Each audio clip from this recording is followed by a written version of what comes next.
عزیز طلباء و طالبات السلام علیکم۔ پچھلے کچھ ویڈیوز سے ہم اپنے درسی کتاب کا سبق مودۃ الوطن پڑھ رہے ہیں، جس میں ہم کو وطن سے محبت کے بارے میں بتایا جا رہا ہے، اور ایک مکالمے کے انداز میں ہم کو بتایا جا رہا ہے کہ ہمارے وطن کے ہمارے اوپر کیا کیا احسانات ہیں،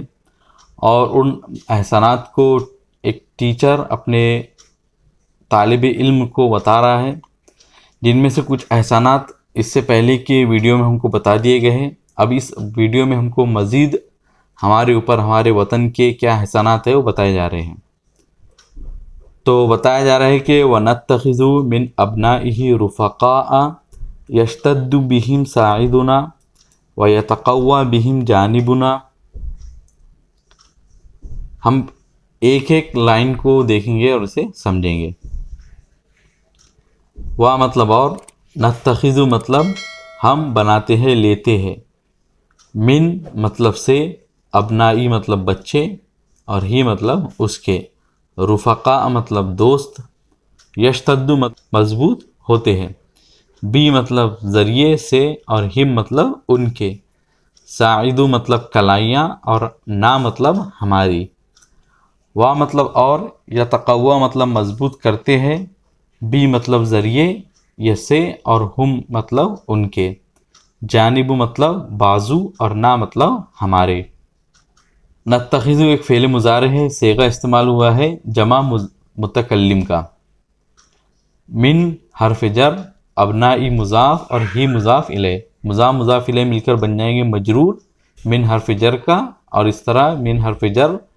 اور مجرور مل کر بن جائیں گے متعلق فعل نتخذ کا۔ رفقاء یہ بن جائیں گے مفعول بہ نتخذ فعل کا۔ یشتد فعل مضارع ہے، صیغہ استعمال ہوا ہے واحد مذکر غائب کا، بھی حرف جر، اور ہم مجرور، اور جر مجرور مل کر بن جائیں گے متعلق فعل، ساعد مضاف، اور نا مضاف الیہ، مضاف الیہ مل کر بن جائیں گا فاعل یشتد فعل کا۔ وا ایک حرف عطف ہے، یتقوی فعل مضارع ہے، صیغہ استعمال ہوا ہے واحد بے حرف جر، اور ہم مجرور، جر اور مجرور مل کر بن جائیں گے متعلق فعل یتقوی فعل کا، جانب مضاف، اور نا مضاف الیہ، مضاف الیہ مل کر بن جائیں گا فاعل یتقوی فعل کا۔ ابھی ہم نے اس گرامر کے لحاظ سے اس جملے کو سمجھا، اب ہم اس کا ترجمہ کرتے ہیں، اور ہم اس کے بچوں کو دوست بناتے ہیں، یعنی جو وطن کے اندر دوسرے لوگ ہیں، یا اس کے جو دوسرے سپوت، دوسرے جو بچے ہیں، تو ان کو ہم اپنا دوست بناتے ہیں، اور ان دوستوں سے ہم کو کیا فائدہ حاصل ہوتا ہے، تو وہ ہے جن سے ہماری کلائیاں مضبوط ہوتی ہیں، یعنی جن سے ہماری کلائیاں مضبوط ہوتی ہیں۔ اس کا مطلب کیا ہے، یعنی ہمارے بازو کو ان سے قوت ملتی ہے، اس طور پر کہ ان کے ذریعے ہم کو مدد حاصل ہوتی ہے، جب بھی ہم کو کسی بھی چیز میں ضرورت ہوتی ہے مدد کی، تو ان کے مضبوط ہاتھ یا ان کے ہاتھ ہی ہمارے مدد کرتے ہیں۔ تو یہ اس طرح سے یہ ایک عربی میں کہنے کا انداز ہے کہ ان سے ہم کو مدد ملتی ہے، یا ان کے ذریعے ہماری مدد ہوتی ہے، تو ہم کہتے ہیں کہ ان سے ہماری کلائیاں مضبوط ہوتی ہیں، اور ہمارے بازو مضبوط ہوتے ہیں، یعنی ہمارے بازو مضبوط ہوتے ہیں، مطلب جب بھی ہمیں طاقت اور قوت کی ضرورت ہوتی ہے، اور جب ہم اکیلے نہیں کر پاتے، تو ان کی قوت اور ان کے بازو ہمارے بازو بن جاتے ہیں، اور اس طرح ہم کو ہمارے بازو میں مضبوطی ملتی ہے، یعنی ہماری مدد ہوتی ہے۔ یہ ایک کہنے کا انداز ہے عربی میں۔ کہنے کا جو مقصد ہے وہ یہ ہے کہ جب بھی ہم کو ضرورت ہوتی ہے، تو ہمارے جو ہم وطن ساتھی ہے تو وہ ہماری مدد کرتے ہیں۔ وَيَمُدُّونَ إِلَيْنَا يَدَ الْمَعُونَةِ فِي الْمُلِمَّاتِ، اور وہ پھیلاتے ہیں، الینا، الا مطلب طرف، اور نا مطلب ہمارے، یدا مطلب ہاتھ، اور المعونہ مطلب مدد، فی مطلب میں، اور الملمات مطلب سخت حادثے۔ یمدونا ایک فعل مضارع ہے، صیغہ استعمال ہوا ہے جمع مذکر غائب کا، الا حرف جر اور نا مجرور، جر مجرور مل کر بن جائیں گے متعلق فعل یمدون کا۔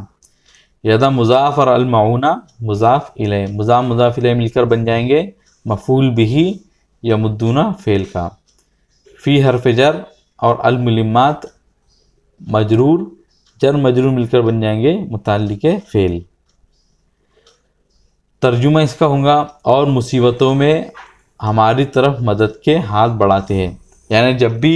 ہم پر کوئی بڑی مصیبت آ جاتی ہے، کوئی سخت حادثہ پیش ہو جاتا ہے، تو ہمارے جو ہم وطن ساتھی ہیں تو ہم کو ہماری مدد کرتے ہیں، مدد کے لیے اپنے ہاتھوں کو بڑھاتے ہیں۔ اب آگے کیا بتایا جا رہا ہے، وہ فی سراہ یوارا رفاتنا و رفات عقابنا الی یوم القیامہ۔ وہ فی مطلب میں، سرا مطلب مٹی اور ہی مطلب اس کے، یوارا مطلب چھپائے جاتے ہیں، رفاتو مطلب بوسیدہ ڈھانچے اور نا مطلب ہمارے، وا مطلب اور، رفاتو مطلب ڈھانچے، عقاب مطلب اگلی نسلیں اور نا مطلب ہمارے، الا مطلب تک، یومی مطلب روز یا دن اور الباس مطلب دوبارہ اٹھائے جانا یا قیامت۔ یوارا جو فعل ہے تو وہ فعل مجہول ہے، یعنی پیسو وائس ہے۔ رفاتو جو ہے تو وہ معطوف علیہ بنے گا، واو حرف عطف، اور رفات عقابنا یہ معطوف بنے گا، معطوف علیہ حرف عطف اور معطوف مل کر بن جائے گا یا نائب فاعل یوارا فعل کا۔ اب ہم اس جملے کا ترجمہ دیکھتے ہیں، اور اس کی مٹی میں ہمارے بوسیدہ ڈھانچے چھپائے جاتے ہیں، یعنی جب ہمارا انتقال ہو جاتا ہے، جب ہم لوگ اس دنیا سے رخصت ہو جاتے ہیں، تو اس کے بعد ہمارے جو باڈیز ہے یا ہماری اگلی نسلوں کی جو ڈیڈ باڈیز ہے تو وہ اسی وطن میں یا اسی وطن کی مٹی میں چھپائی جاتی ہے، یعنی اسی کے اندر اس کو دفن کر دیا جاتا ہے قیامت تک کے لیے، یعنی مرنے کے بعد بھی اسی وطن میں ہم کو دفن کر دیا جاتا ہے، اسی وطن کے اندر یا اسی وطن کا حصہ ہم لوگ بن جاتے ہیں۔ تو یہاں پہ ہم کو ایک مختصر انداز میں ہمارے وطن کے ہم پر کیا احسانات ہیں اس کو بتایا گیا۔ مجھے امید ہے کہ آپ نے آج کی اس ویڈیو میں جو الفاظ آئے اس کو نوٹ کر لیا ہوگا، جو قواعد بتائے گئے اس کو سمجھ لیا ہوگا۔ ویڈیو پسند آئی تو اسے لائک کیجیے اور چینل کو ضرور سبسکرائب کریں۔ ملیں گے آپ سے اگلی ویڈیو میں۔